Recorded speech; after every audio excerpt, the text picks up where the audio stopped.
राजा दशरथ तीनों रानियों का बहुत ध्यान रखते थे।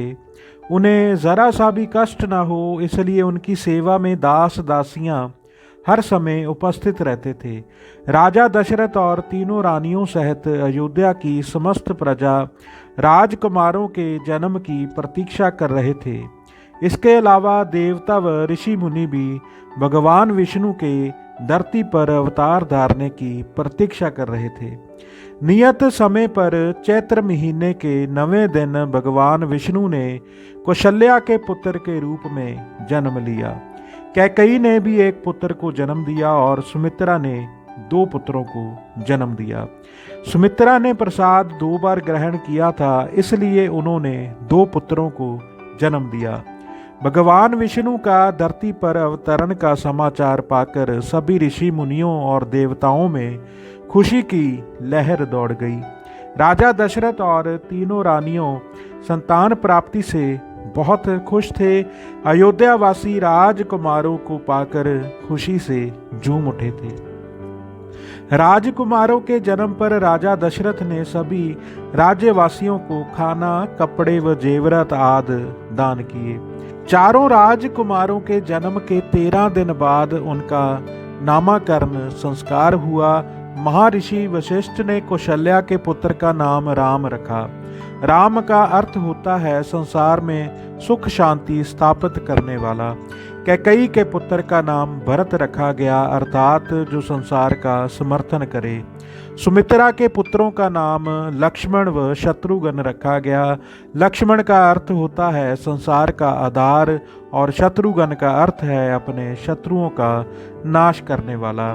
अब चारों राजकुमारों की किलकारियां महल में गूंजने लगी।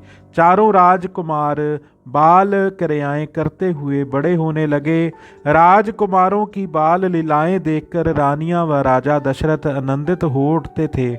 उनके आंगन में स्वयं भगवान विष्णु बाल लीलाएं कर रहे थे, तो भला वैभव विभोर क्यों ना होते।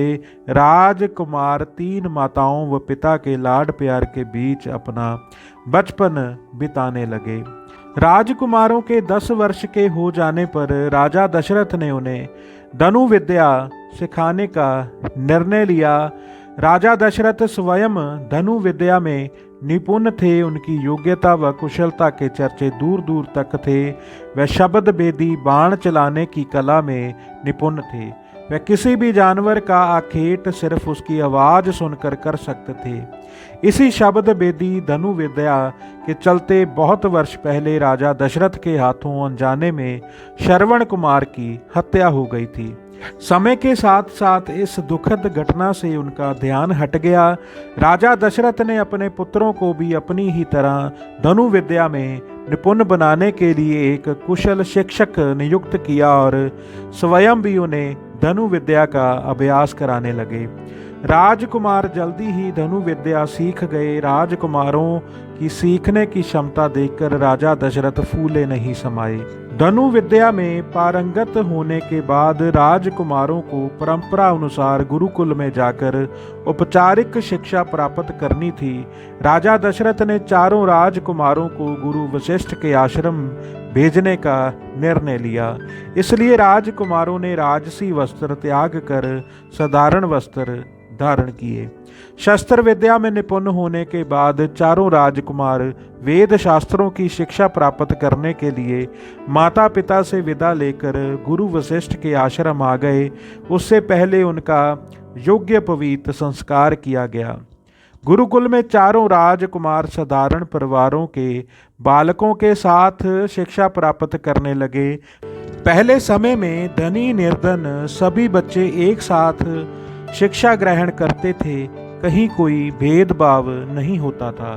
राजकुमारों को भी अन्य बालकों की तरह ही गुरुकुल के नियमों का पालन करना पड़ता था। गुरु को ईश्वर तुल्य माना जाता था। उनके आदेश का पालन अनिवार्य होता था और उनके आदर्श का पालन भी अनिवार्य होता था।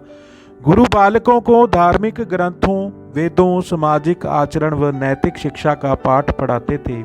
अयोध्या के ये चारों राजकुमार भी अन्य बालकों के साथ ये सब सीखने पढ़ने लगे।